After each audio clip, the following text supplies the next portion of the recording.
Então, como eu estava falando sobre Constantino, né? Do Ocidente, né? Seu nome está escrito na Bíblia, né? Está marcado na Bíblia como imperador romano do século mais ou menos o século século terceiro após Jesus Cristo, né? No ano 300 e alguma coisa.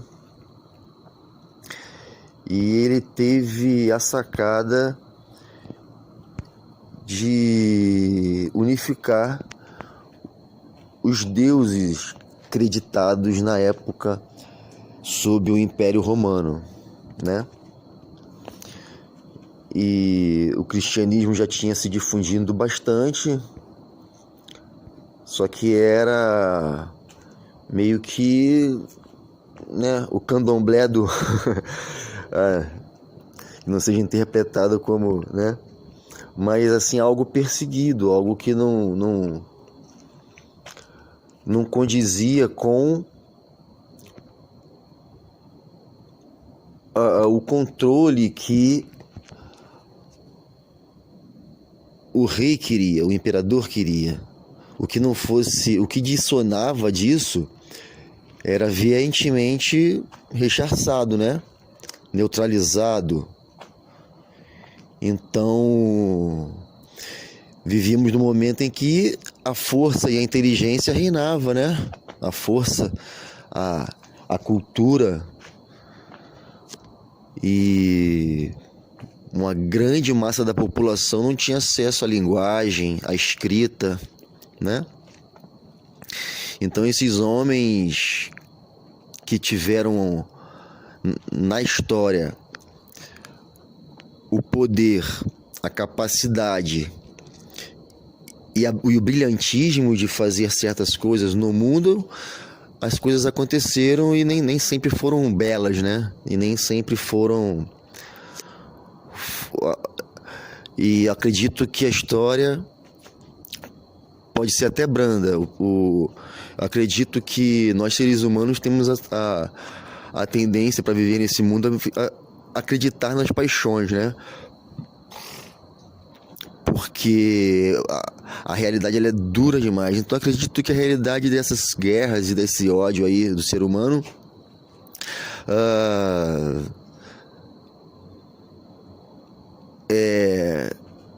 foi pior do que se imagina. É pior do que se imagina.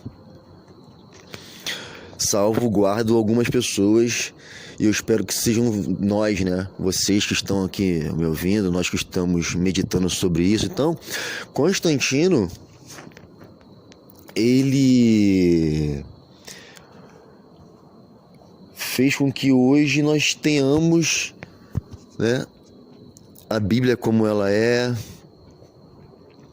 ou pelo menos foi aquele que deu o grande salto para coisa, né, cara? É claro que as coisas, que a cultura e o domínio sai das mãos, né? E vai para o povo, né? E vai de pouco em pouco, mas foi assim que as coisas aconteceram. A democratização no sentido de mais pessoas terem acesso no mundo, ainda que tem lugares que são homens como nós, né? E não deve ter esse acesso aqui, da gente tá falando sobre isso aqui, sala de aula, você sabe, né? Lugares em que são de muitas guerras e tal, de muitas explorações, aonde em nenhum momento o povo teve nenhum período o povo teve um momento de descanso, de valorização. E a religião também tem esse viés, né? De colar, de associar-se com os nobres, né? O rei e os nobres, para fazer certas atrocidades e também algumas engenharias sociais, correto? Né? Como o próprio Jesus de Nazaré foi um desses engenheiros sociais, trazendo novos sentidos a coisas que muitos já haviam dito também, né? É uma história, eu acho que fala muito pouco sobre Jesus de Nazaré. Isso é ruim, né? Mas, assim, fala-se muito pouco dentro dos livros que contam a história de Jesus de Nazaré, e que Constantino, expandindo o seu império, tá? Quando ele teve essa sacada, foi como que justificasse agora, né, uma grande extensão de terras sob o meu comando, e agora com muito mais ímpeto religioso, não só de povos como os judeus, né, mas também de lascívios, de roubadores, de opositores, enfim, todos esses eu colocaria sob o jugo de Deus, né? Olha só que essa engenharia social também já não era nova nos tempos de Constantino. Então, para que você entenda que a importância de, no período que acontece aquela engenharia social, a pessoa que tem o seu insight, né? E se ela consegue colocar esse insight em ação, para você ver que aí já são 3 habilidades, né? Ter o poder naquele momento na história, ter o brilhantismo, né? E saber fazer. E muitos dos homens tiveram essas habilidades e outras mais, tá? O homem se mostra complexo gigante na complexidade, mas ele sempre vai esbarrar no mamífero homem, né? Isso nunca vai. Essa é a maldição da consciência humana. E eu só queria discursar um pouco sobre a religião no Ocidente. Você percebe que a palavra que a Espanha trouxe para cá também, juntamente com Portugal, todo o ensinamento de Constantino, né? É um Deus único, e é Jesus Cristo, aquele que teve vários insights, foi um ideal que vai nos trazer valores que nós vamos ampliar o império, né? E assim veremos o que vai dar. Talvez Roma será luz, né? E talvez um dia todos vão ter pão, circo, letras, ou talvez não. Enfim, era a filosofia acontecendo. E Constantino foi uma dessas pessoas, né, que estava naquele local ali, tinha o poder para fazer aquilo ali, e a história contou dessa forma, né? Então, senhores, se faz sentido para vocês, né, que eu acredito que tenha sido assim realmente, porque o Ocidente, ele está pautado, né, nisso também, não é só uma história, embora toda a narrativa desse período já era conhecida antes, né, pela Torá, pelo Pentateuco. Então, e por conhecimentos também científicos da Ásia, da África, né? E questões de navegações, de filosofia, isso já estava difundido há muito tempo. Então, alguma literatura, Constantino não poderia ser um porra nenhuma, né? Ele é filho de muitas de castas de nobres e de coisas desse tipo. O imperador de Roma não poderia, nem todos são o gladiador do filme, né? E é isso. Falaremos mais.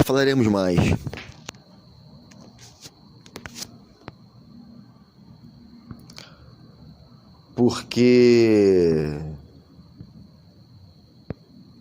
eu vou ler aqui uma breve explanação de Constantino, né?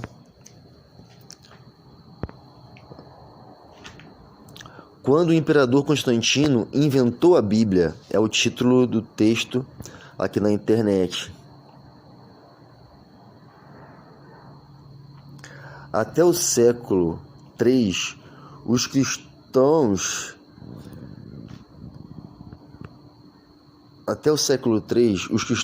eram livres para seguir o evangelho que quisessem.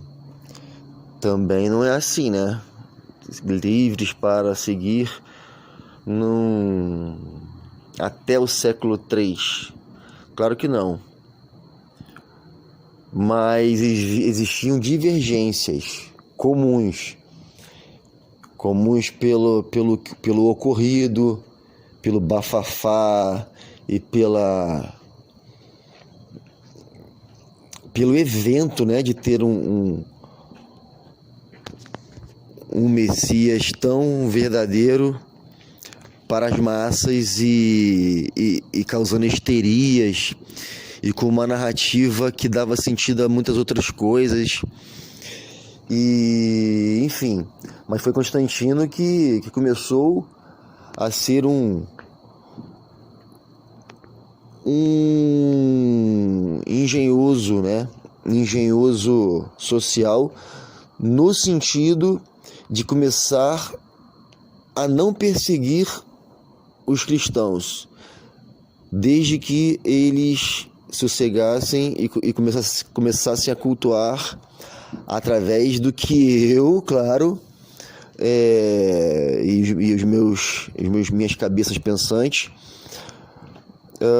ou só eu mesmo, né? Porque era comum que tivesse, comum que poderosos tomassem as decisões por si, por sua cabeça e intuição, mas existia cristãos ou povos, né, sob a tutela de Roma e do imperador, que cria até em um Deus para cada dia do ano, e divergências entre doutrinas, entre a Torre de Babel das religiões, né? E Constantino, sentindo que poderia usar a engenharia social daquela narrativa tão rica, poderia assumir para si e tomar conta, né? E ainda assim poder expandir a ferro e fogo e ferro, fogo e também ciência, né? Literatura, ciência. Porque a ciência era detida entre a religião, a igreja, e o alto clero e os nobres, né? O grande povo precisava ouvir que com parábolas, isso que Jesus falava, né? Para vocês que são muito humildes, a gente precisa falar parábolas, para outros não. Então, como a maioria das pessoas eram de baixo clero, Jesus de Nazaré desenvolveu capacidades de persuasão e histórias que davam sentido a outros que vieram antes dele. Veja que Jesus Cristo fazia valer os antepassados dele, né? Um profeta que se preze, ele honra os seus antepassados, né? Os antepassados deles foram mais engenhosos ainda, né? Jesus Cristo é um daqueles que estava no local certo, no momento certo, teve o insight certo, conseguiu fazer a sua engenharia social, e outras pessoas foram usadas para isso. E muitas habilidades em um homem só. Essa é a grande verdade, correto? E esses homens, os antepassados de Jesus Cristo, também tiveram os insights para poder governar, ou para poder ser o patriarca, para poder fazer com que a sua cultura não morra. Então era falado de pai para filho, de avô para neto, e de que poderia se valer? Da natureza, dos contos, das hipérboles, não é? E assim esses homens falavam assim, ó, se a gente se manter unido na nossa cultura, nós vamos viver, vamos ter mais possibilidades, e para isso nós vamos ter que ter algumas regras, muitas regras às vezes, mas tem as básicas. Compreende isso? Compreende como existem 10 leis básicas?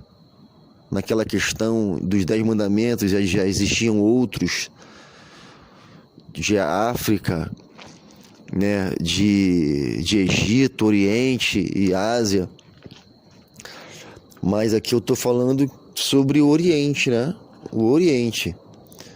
Não era tão novo o que acontecia no Oriente, mas eram revoluções. O que no Ocidente, o que no Oriente não permitia mais, né? E é isso, a gente vai bater nesse papo, porque a antropologia é isso. Lembre-se, não há nada do que eu digo para vocês que não tenha sido dito anteriormente. Antes de mim, era o que Jesus Cristo dizia, ou seja, eu uso os teólogos que vocês mesmo validaram e trouxeram para buscar uma validação para mim e para você. Não existe habilidade nisso, não existe maior habilidade nisso. Fazendo isso, eu mantenho a minha mente cônscia e consigo passar para você também a possibilidade de manter a sua.